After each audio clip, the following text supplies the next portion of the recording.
Assalamualaikum warahmatullahi wabarakatuh. Alhamdulillahirabbil alamin wa kafa. Salatu wassalamu ala sayyidina Muhammadinil Mustafa wa ala alihi wa sahbihi ahli sidqi wal wafa, amma ba'd. Hadratal mutaramin, para masyayikh, para kiai, wabil khusus Abah Yai Huda Jazuli yang ada di pelosok hari ini, kita doakan mudah-mudahan beliau senantiasa sehat, panjang umur, dan terus memberikan keberkahan untuk kita semuanya.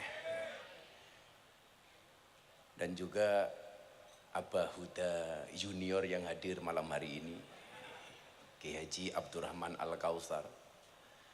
Kenapa kalau saya tanya sama beliau kok saya bayar pajak? Karena saya ngerti betul kaidah ana abdun man alamani walau harfan wahidan.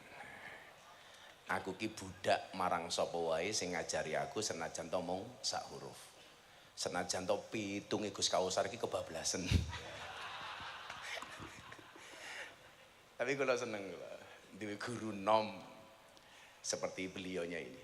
Dan juga Gus Fahim yang tidak pernah menyedekahkan ilmunya tapi juga pajaknya jalan terus.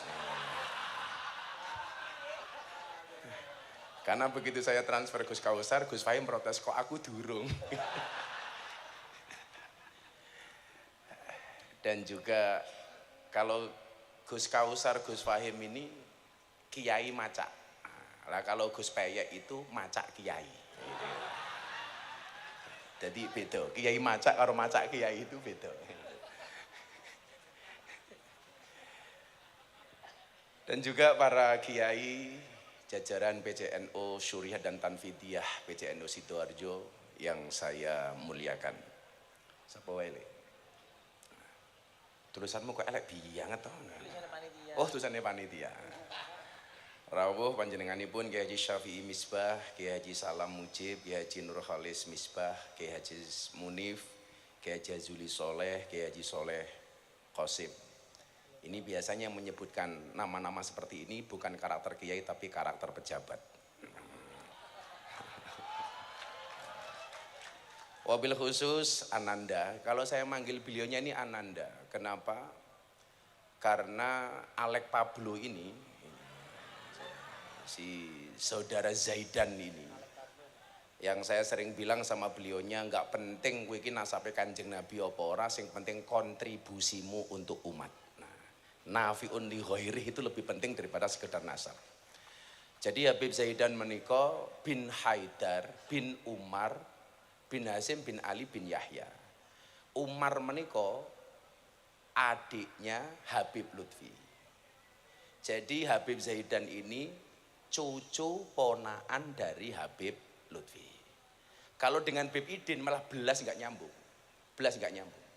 Tapi kalau dengan istrinya Habib Idin itu nyambung. Ini Habib Zaidan. Maka mohon maaf Habib, beli sawo dapatnya gorengan. Kalau kamu jomblo, kapan kelonan? Iya.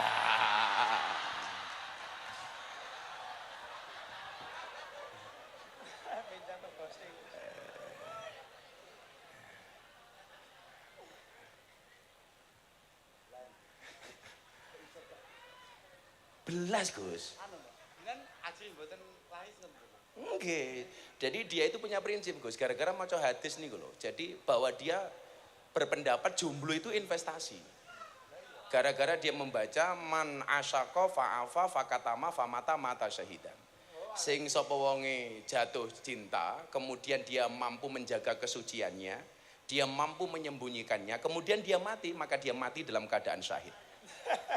Jadi Zaidan yang Sidoarjo, kemudian dia jomblo, ketemu begenggek, dia bisa menjaga kesuciannya. Lah, kok umpama pas sholawatan mati kelelekan mik, lah itu matinya syahid, matinya syahid.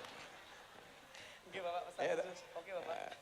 Padahal kan undang-undangnya jelas, idza ahabba ahaduhum shahibahu falyatihi fi manzilihi falyukhbirhu annahu yuhibbuhu lillah.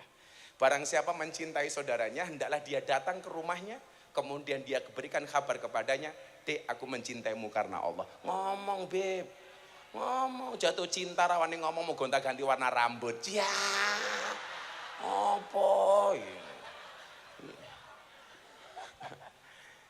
Dan malam hari ini alhamdulillah juga dihadiri sama Pak Bandi. Mohon maaf Pak Bandi, saya pejabat jadi nggak bisa kampanye Pak Bandi ya.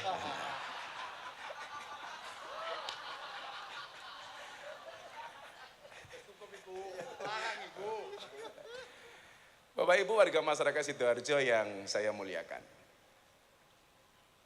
Demi Allah, Gus Kausar ini menjadi salah satu saksi bahwa saya menolak dari awal mendapatkan jabatan dari Pak Prabowo Subianto. Awal mula saya ditawari menjadi Menteri Agama, saya menolak. Saya ditawari menjadi Wakil Menteri, saya menolak. Sempat kemudian mau ditawari sebagai Kepala Badan Penyelenggara Haji, saya menolak. Pertimbangannya sederhana. Kalau saya jadi menteri, waktu saya habis fokus untuk di kementerian. Kulo mboten saged ketemu kali Bapak Ibu Sidoarjo. Saya nggak bisa ngalor ngidul wirawiri. Yang paling berat bagi saya kalau jadi menteri, saya harus potong rambut. Makanya hari ini heboh begitu orang bertanya, lihat saya di media, di kamera, kok Gus Miftah rambutnya hilang. Menggandakan rambut hanya untuk sebuah jabatan. Wah, saya ini tak prank kowe, Cuk. Muncul meneh gitu. Jadi pas saya dipanggil ke Kertanegara waktu itu pakai batik, rambut saya kuncrit, rapi. Pak Prabowo itu nyalami saya pangkling. Gus, rambutnya mana? Aman be, aman. Nah, jadi kalau kemudian saya membantu Pak Prabowo itu dianggap ambisi pengen mendapatkan jabatan, Anda salah. 100% itu salah. Justru orang yang sangat mensupport saya untuk menerima posisi apapun dari pemerintah. Salah satunya ya Gus Kausar. Abah niku dawuh. Lah Guse mboten nampi jabatan apapun dari Pak Prabowo. Padahal kita berharap Gus Miftah itu menjadi jembatan komunikasi kami kalangan pesantren kepada Pak Prabowo. Makanya kemudian ini menjadi pertimbangan bagi saya, apakah ini saya terima atau enggak. Lah kula ngomong kula tak istikharah dhisik alas mundobos. Lah wis ati karep niku lah ora perlu diistikharah mesti metu. Ngerti, Beb? Dadi lah awakmu ki seneng karo cewek, ora usah mau istikharah langsung ditembak. Oh no. Kecuali ku ana pilihan, ana rondo karo gadis. Nah, aku kira-kira sing ndi? Mau istikharah ya apik, tapi ingat sebelum kamu istikharah kamu yakinkan dua-duanya mau sama kamu. Gitu loh. Sing paling cilaka wis istikharah ora ana sing gelem lah modar kowe.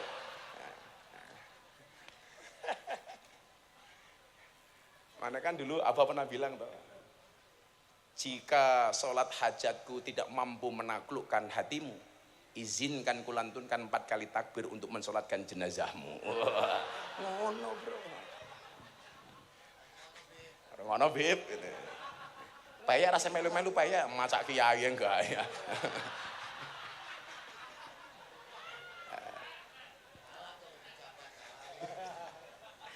Memang dalam kapasitas ini, sebagaimana tadi disampaikan Gus Kausar, santri itu serba repot. Begitu anak di pondok kene ploso umpamanya, yang pondok masyhur lah. Yang saya itu dulu begitu glamor belereng delok ploso itu. Mau sowan aja gak berani. Padahal saya ini muhibinnya Abah Yehuda Jazuli. Hampir semua masayikh ploso itu saya idolakan. Apalagi kedekatan saya dengan Yaidin umpamanya, Yai Zainuddin Jazuli. Satu-satunya sarung yang diincer sama Gus Kausar malah dikasih saya. Yaidin. Begitu beliau COVID di rumah sakit pun masih sempat telepon saya. Jadi santri itu tidak mudah. Anak kok mondok, orang tua atau orang yang sentimen dengan pesantren mengatakan, mulai mondok karep mangan nopo. Begitu santri dadi wong sugih, wong cerewet, ternyata enggak zuhud, cinta dengan dunia. Begitu santri dadi pejabat, menjual ilmunya demi sebuah jabatan. Wongnya ya teko sing ngomong ngono. Ciri-cirinya jilbabnya coklat Pak. Gitu loh. Enggak. Soalnya sing jilbabnya ireng luwih parah Gus. Begitu santri jadi pejabat, menjual ilmunya untuk sebuah jabatan. Tapi begitu benar santri itu kere, dia akan mengatakan apa? Tuh kan gue bilang apa? Dari santri so nguntal lopo. Makanya dari awal saya kemudian berprinsip, satu makalah yang paling saya pegang dalam hal itu adalah Dawe Ibnu Athaillah As-Sakandari. Beliau mengatakan apa? Ajhalun nas man taraka yaqina ma ing dauli dzanni ma ing danas. Segoblok-gobloknya orang itu adalah ketika dia meninggalkan keyakinannya, meninggalkan pendiriannya demi mengikuti pandangan orang lain. Kaya umpamane Gus Kausar takon kalian jenengan, miftahnya dadi pejabat, penurunan atau peningkatan. Begitu jenengan ngomong penurunan, kula menjadi ragu jadi pejabat. Kuwi menungso sing paling goblok. Taraka yakina ma ing dauli dzanni ma ing danas. Meninggalkan keyakinannya demi mengikuti pandangan dan pendapat orang lain. Oh, saya nggak mau, Bu. Makanya dulu awal-awal saya niku kancan kali Gus Kausar, kanca-kanca Gus-gus teng Yogya niki ngomong ngaten. Miftah ki sok sepadan karo Kausar. Ilmune ra sepira gaul karo Gus-gus gede. Coba, ini sering kula aturke. Coba wong Sidoarjo mang jawab. Hewan yang paling besar di hutan itu jenenge apa, Bu? Gajah. Babi goblok, gajah goblok, babi gitu. Malah celeng gitu.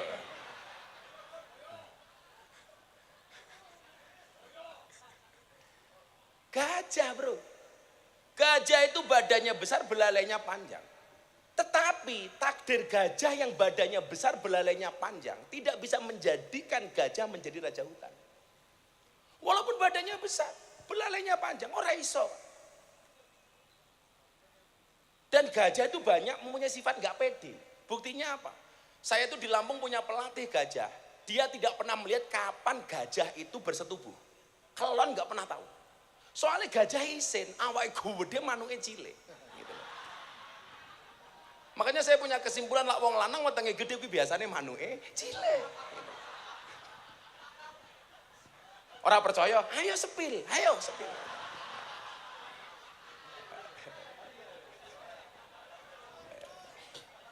Gajah itu tidak mampu menjadi raja hutan walaupun dia dianugerahi oleh Allah badan yang besar. Hewan yang paling tinggi jerapah. Tapi ketinggian jerapah tidak bisa menjadi wasilah jerapah untuk menguasai hutan. Gak ada cerita jerapah jadi raja hutan. Hewan yang larinya paling kencang, larinya paling banter, citah. Tapi ternyata kelebihan citah lari sekencang mungkin tidak bisa menjadikan dia menjadi raja hutan. Justru yang menjelma menjadi raja hutan itu bukan gajah, bukan jerapah, bukan citah. Tetapi apa oleh singa. Pertanyaannya kenapa? Kok singa? Padahal singa itu badannya lebih kecil dibandingkan gajah. Dia lebih pendek dibandingkan jerapah. Dia larinya tidak lebih kencang dibandingkan citah. Tapi kenapa raja hutan justru singa? Jawabannya sederhana, Bro. Mentalitas.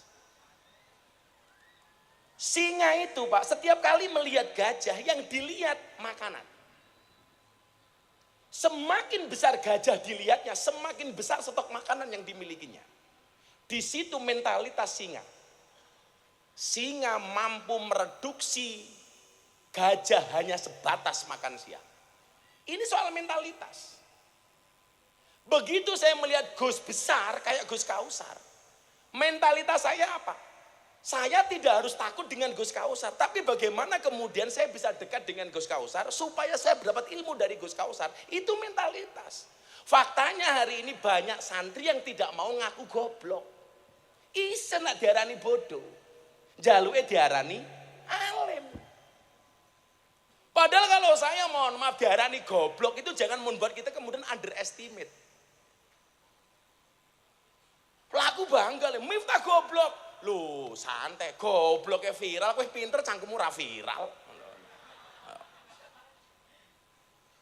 Kayak pas saya ceramah di gereja itu. Salah satu yang telepon saya waktu itu Gus Kausar. Orang bilang apa? Miftah goblok, ceramah di gereja. Lah aku ya santai Pak Bandi. Gobloknya payu, kowe ngalem cangkemmu ora payu aku. Repot amat. Oh, saya gue ngomong meneh. Dasar Miftah goblok. Gobloknya utusan khusus presiden. Ada Mas Hendi lagi. Jadi ini mentalitas. Makanya santri kalau mutakhorijin dari pelosok, gak ada yang meragukan lah syakkafilah, mesti ngalim lah. Tapi yang perlu kita ingat adalah kesuksesan itu 80% mentalitas, 20% kecerdasan. Makanya banyak orang cerdas tapi dia nggak sukses karena nggak punya mentalitas, Pak. Kayak wow Gus Kausar dawuh. Sekian tahun yang lalu sing saged nampa kula namung begenggek ikhfa, Pak, begenggek. Ono ikhfa barang, Gus. Olah soal begenggek harus ikhfa, tapi kalau doa sapu jagat harus idhar. Harus idhar, Pak. Robbana atina fid dunya. Itu harusnya kan bacanya bukan idhar ya. Tapi harusnya napa niku? Idgham niku fid dunya. Tapi ternyata ulama-ulama kita mengajarkan fid dunya itu harus dibaca idhar bukan idgham. Kenapa? Karena urusan dunia itu harus jelas. Fid dunya. Jadilah ngundang Gus Kausar amplopnya kudu jelas. Fid dunya idhar. Orang kok ngundang kiai saikhlase begitu peyek disangoni, aduh. Orang kebelet ngising. Ngapunten kula badhe teng toilet. Tak pikir ngising Pak Bandi, ternyata nginceng ngisi amplop gitu. Halah mung sakmene to. Kuwi jenenge idgham fi dunya. Benar. Oke, urusan dunia iki kudu fi dunya, kudu idhar. Nah, maka ngapunten nggih. Ketika orang itu mengatakan itu masalah, saat itu kula niku ora tau ngaji napa.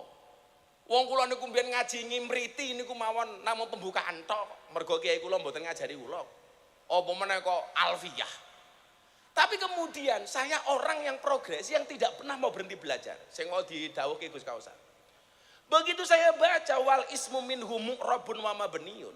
Santri itu harus mu'rab, enggak boleh mabni. Santri itu harus dinamis, gak statis. Santri itu harus menjadi trendsetter, bukan hanya menjadi follower. Santri itu harus menjadi problem solver, bukan troublemaker. Maka kemudian ketika orang lain melihat begenggek itu masalah, bagi saya peluang. Karena apa? Kula saya ini dakasura rahusa ilal adaba. Segala sesuatu kalau jumlahnya banyak pasti murah kecuali adab. Jadi kalau kita pengen mahal gampang, jadilah orang yang beradab tinggi atau jadilah orang yang sedikit. Karena barang itu kalau sedikit pasti langka, kalau langka itu pasti antik, kalau antik harganya mahal. Kiai ini oke.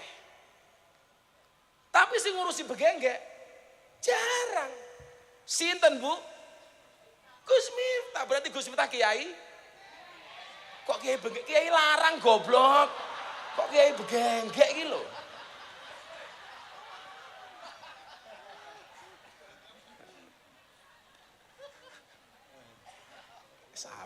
Abot. Baliknya kok ning begenggeke iki lho. Jadi mu'rab itu optimis. Berkembang. Kemarin kan tak sampaikan di hadapan Pak Jokowi terakhir sebelum beliau purna itu. Apa sih bedanya orang optimis sama pesimis? Bedanya itu cara pandang. Orang optimis itu melihat peluang dalam masalah. Sementara orang pesimis melihat masalah dalam peluang. Kalau orang optimis ada gelas, isinya separuh. Dia akan mengatakan, alhamdulillah masih separuh. Tapi kalau orang pesimis mengatakan apa? Tinggal separuh. Orang optimis melihat lebihnya, sementara orang pesimis melihat kurangnya. Di situ saya sadar diri aku ki goblok. Makanya saya harus belajar. Saya nggak boleh berhenti belajar. Makanya beliau ngomong tole. Ketika Pak Prabowo nawari saya menteri waktu itu saya bilang, Pak, percaya diri itu penting Pak. Tapi sadar diri jauh lebih penting. Pokoknya rupa-rupa jomblo kayak Bib Zaidan gitu. Harus sadar diri, sadar posisi, sadar rai. Tapi lah raimu ganteng kok. Tapi lah nganggo teori ini anak Nabi Adam sing ganteng kuwi justru bojone elek. Sing lanang elek sing wedok ayu. Mila kan Bib Zaidan ganteng berarti bojone nyamuk.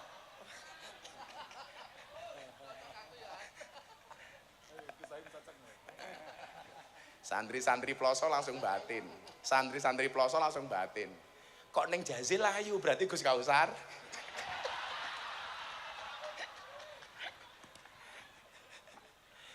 Insyaallah. Kalau lagi tenan Pak, lah kali peloson niku hati saya tertambat. Mula sak dawuh Gus Kausar kula monggo nggih kalih nggih. Soalnya kula niku ngrumangsani. Al ilmu la yudraku illa bita'allum wal khidmatu la tutriku illa bil khidmah.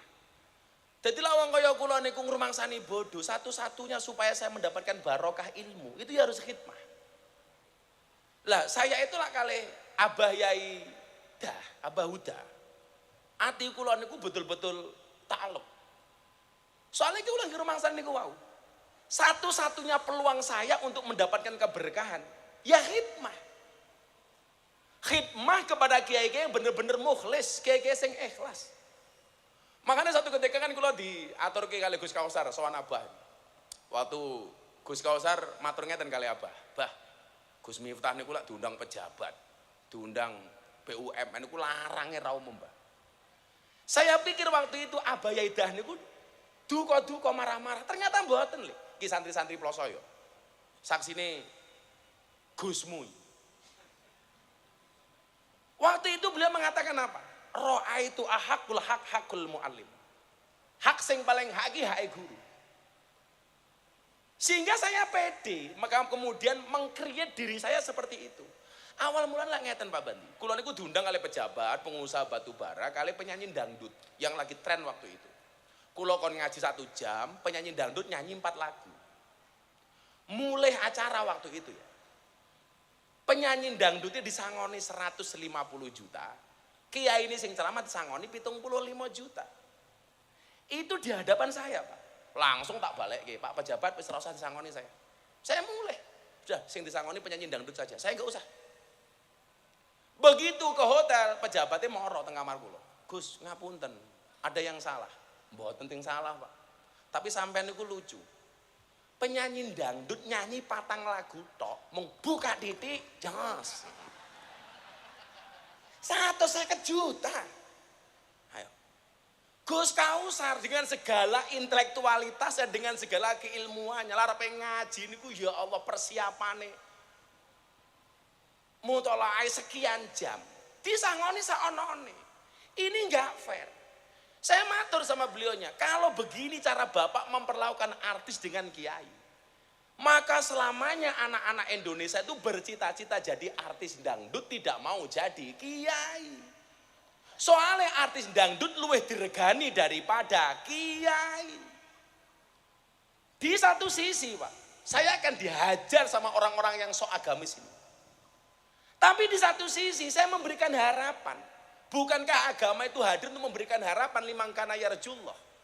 Ini harapan bagi para santri. Ternyata kiai itu juga bisa dihargai mahal. Ternyata jadi kiai itu tidak kalah keren dibandingkan artis. Dan yang berani mendobrak sekat-sekat itu, aku jadi korban rapopo. Enggak masalah bagi saya. Saiki entuk akeh dhewe. Ya lumrah pionir, Bro. Makanya mohon maaf Gus Payek, Gus Fahim, Gus Kausar, Bib Zaidan. Kita berada di atas panggung yang sama tapi dengan amplop yang berbeda.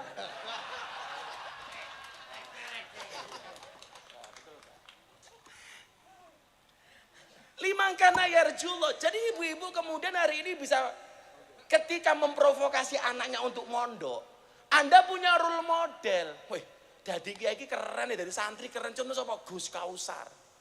Dadi santri iki keren contoh sapa Bib Zaidan. Ini kan punya harapan, Pak. Bola bali kula niku matur, kita selalu saja mengidolakan Imam Abil Hasan Asyadzili. Problemnya di kalangan NU, ketika melihat seorang Abil Hasan Asyadzili, yang dilihat tasawufnya bukan kayanya. Kita enggak fair. Kudune lak kowe iki mengidolakan Sadziliyah, yang kamu lihat tidak hanya bab sufine tapi bab sugiye. Kiai-kiai NU itu mengidolakan Abil Hasan Asyadzili sing didelok tasawufe ora sugiye. Makanya kemarin saya ketemu pengacara top di Jakarta Sunan Kalijaga. Saya matur apa? Awakmu ngerti lah bedone kiai karo pengacara? Napa Gus? Kalau pengacara itu masalah jadi duit. Kalau kiai duit jadi masalah, Pak. Duit jadi masalah itu. Engko begitu kancane Gus Kausar tuku mobil anyar, wis tibane mung hasut. Kok kayak mobil anyar aku durung. Sementara mindsetnya ini tidak dirubah. Maka ketika kemudian awal mula saya masuk ke kalangan para artis dan selebritis waktu itu. Di saat gempuran ustadz-ustadz sebelah. Kalau saya aja ngomong rodok keras, mboten angsal Gus, karena bidang saya kerukunan beragama.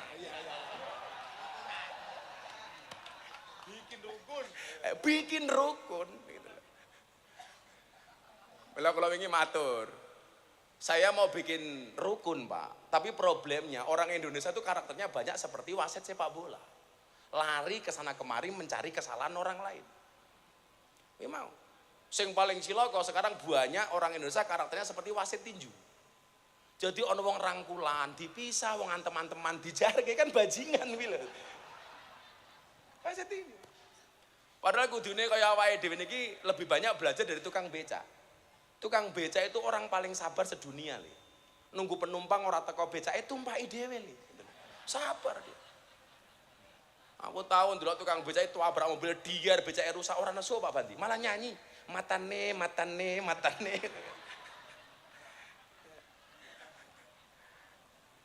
Maka kita bersyukurlah hari ini pas hari santri, alhamdulillah OTW 1 abad ploso. Yang saya mungkin bukan mutakhorrijin sah dari Ploso, tapi saya ngarep betul saya ini diakui sebagai santrinya Ploso. Maksud saya begini, aku ki sing wong Jawa wae lho, aku bangga itu loh. Kenal karo wong Ploso. Lah awakmu dadi santri Ploso, enggak punya kegembiraan lebih ku yo goblok menurut saya. Stempel Plosomu kok enggak bisa kamu maksimalkan, kamu rugi. Kamu rugi. Maka dalam konteks kemudian kebangsaan, santri itu kan menurut Kiai Tolhah Mansur itu satu dia bersifat etos religius, kemudian yang kedua egaliter, dan yang ketiga adalah etos populis. Etos religius beragama Pak. Lah pondok pesantren gak ada religiusitasnya berarti gak ada bedanya dengan asrama. Santri pesantren egaliter terbuka. Makanya cuma jenengan lihat di TikTok Gus Kausar, Basul Masail bisa dihabisi sama santrinya sendiri karena egaliter. Dan gak marah. Walaupun kadang-kadang santri itu kalau punya kesempatan ngajar guru nih, sak geleme dhewe. Pokoknya wis ora mung ada biadab pokoknya gitu. Tapi ini bentuk pesantren itu egaliter. Dan yang ketiga etos populis. Apa bedanya sarjana karo santri? Sarjana itu semakin tinggi gelarnya akan semakin jauh dengan rakyat. Sementara santri semakin tinggi pendidikannya dia di Ma'had Hali akan semakin dekat dengan masyarakatnya. Makanya dalam konteks ini awake dia bangga dari santri. Kalau kemudian kaitannya dengan sila ketuhanan yang Maha Esa, iki bidangku. Karena soal kerukunan. Kalau kaitannya dengan Pancasila sila pertama, apa Beb? Sila pertama orang apa antem lho kowe. Ketuhanan yang Maha Esa. Nah, ketuhanan yang Maha Esa. Sana sepedanya diambil.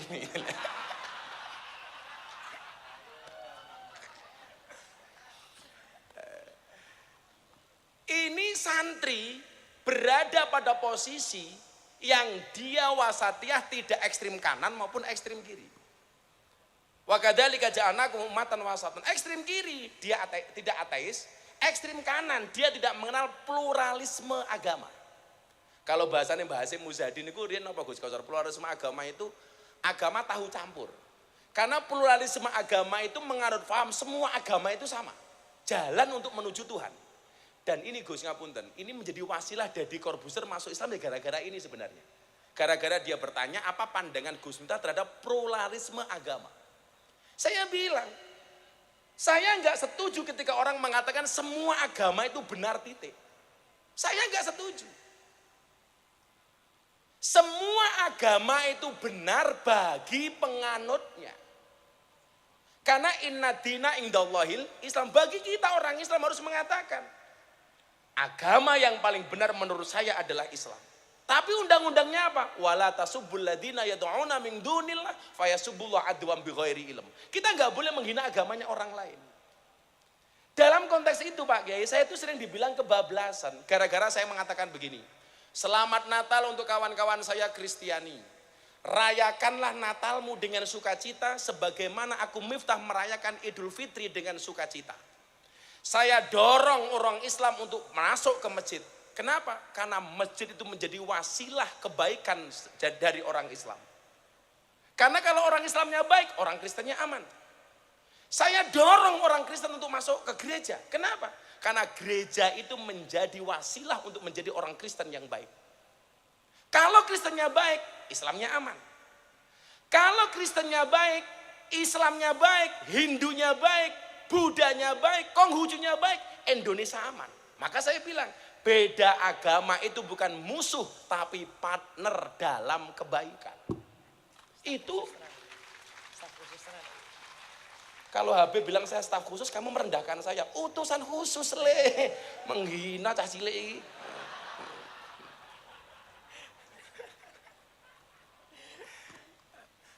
Nah, dalam konteks sila ini, santri ini Gus Kausar, yo ngerti banget bahwa kita itu orang yang wasatiyah, tidak ekstrim kanan, tidak ekstrim kiri. Ekstrim kiri berarti dia ateis, ekstrim kanan berarti dia pluralisme agama.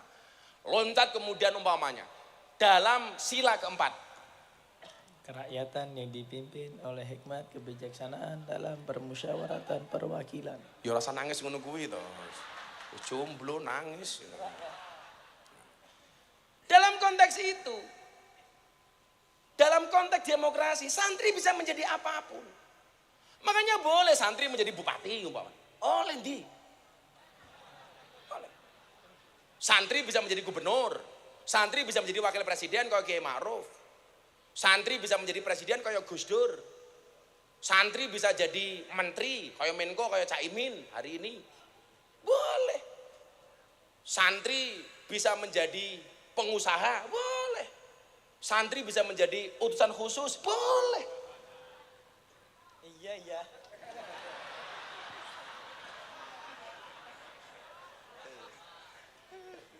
Dalam konteks demokrasi. Sehingga maksud saya begini loh Bapak Ibu. Mau saya ingatkan gini. Ketika berbicara fastabiqul khairat, saya itu kok memahami menjadi yang terbaik di posisi masing-masing. Bukan rebutan posisi. Mbok dipiye-piye, no aku kon ngalim kaya Gus Kausar, orang mampu. Orang mampu tekuran nyanda. Tapi lah Gus Kausar kon kentir kaya aku, ya ora mampu, Pak. Gus Kausar ketemu Purel, wah. Yo, wassalam. Dan saya yakin Neng Jazil pasti tidak akan pernah mengizinkan. Soalnya Neng Jazil tahu batas kemampuan Gus Kausar. Ora mungkin diizini. Dene bojoku ki lilo ya mergo ngerti kemampuanku lah. Iya. Elok.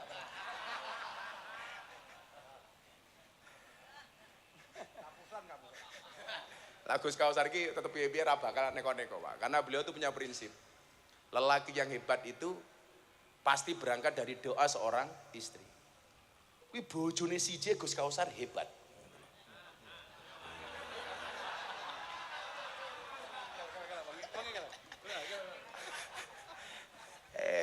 Begitu loro ya mulai goblok dadak.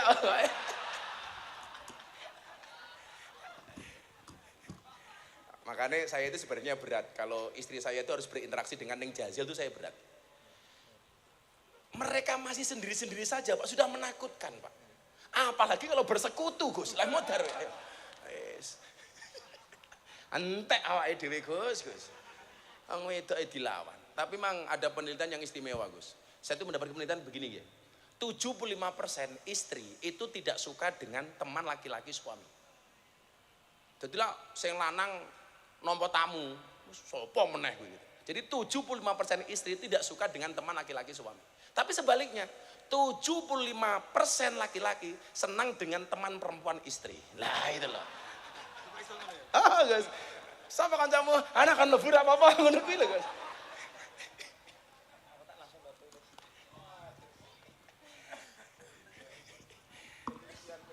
Jadi ngatain nih, ayo kanca-kanca kita bangga lah. Hari santri ini saya pikir tidak hanya sekedar hadiah dari pemerintah.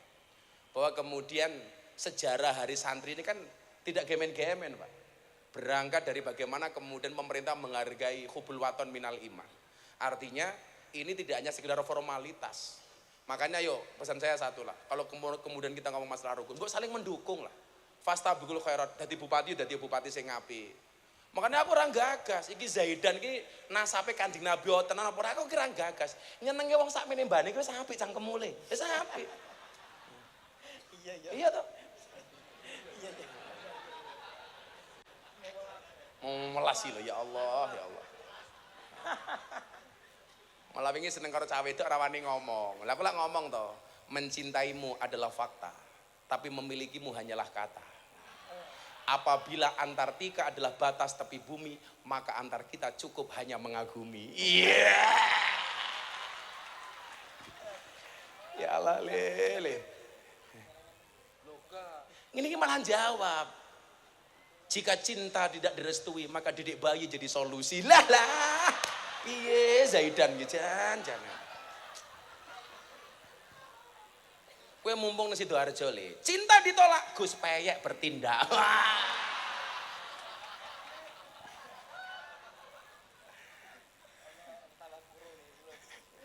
Wis tak dongake muga-muga. Kowe iki mau sowan ngene Gus Kausar rampung. Arep golek santri sing model opo ngene Gus Kausar. Yakin. Yang jelas jodoh itu akan datang di waktu yang pas. Pas kamu kaya, pas dia janda. Iya.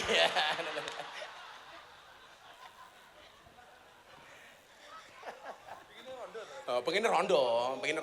Soalnya ala rondo niku jan ibarat numpak jaran ora perlu diajari melayu dhewe lah kira-kira. Oh tenan lho, kowe lek ora biro rondo le, enggak ada malam pertama le. Adanya malam terusan. Wis tahu. Makanya saya Pak Banti, Gus Kausar, Gus Faim itu paling seneng kalau landing di Bandara Surabaya.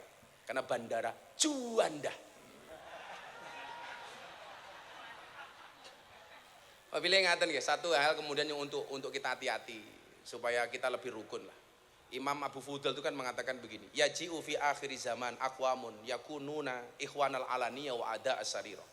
Ini dalam berteman ini betul-betul saya pegang konsep itu Kiai. Akan datang di akhir zaman sebuah kaum yang di depan kita dia mengatakan dia teman kita, tapi di belakang kita dia menjelek-jelekkan kita. Wis sing gare rukun jane kuwi. Aslinya itu. Jadi kalau di depan kita, bahasannya top aja Pak. Menyala abangku, respek abangku, ilmu padi abangku. Saya kita tambah ilmu telek abangku. Oh telek iki sakti Gus, telek iki sakti. Buktinya apa ora ana wong wani ngidak telek. Makanya ketika Gus sapa biyen sing ngelek dasar Miftah Gus telek biyen sapa? Gus Nur kayak dasar Miftah Gus telek, aku ngomong ora apa-apa telek iki sakti. Buktine ra ono wong ngidak telek. Apanya? Itu biyen. Sekarang enggak boleh, wong orangnya juga di dalam ngapain juga gitu loh. Dan telek iki sakti, Beb. Kok kowe wani ngidak telek, mesti dingklang, Beb. Aduh telek. Tapi lucunya Pak Bandi ngerti telek malah diambung. Telek apa ya? Goblok.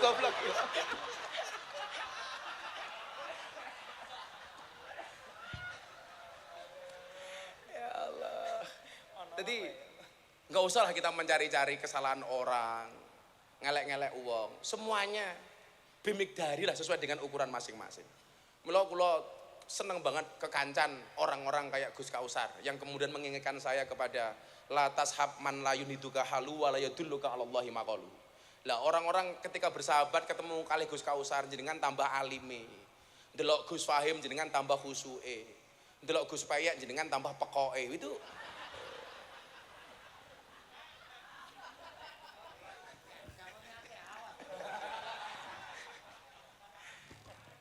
kita doakan semudah-mudahan di pemerintah Pak Prabowo benar tadi Pak Gus Kausar ngendikake bilih.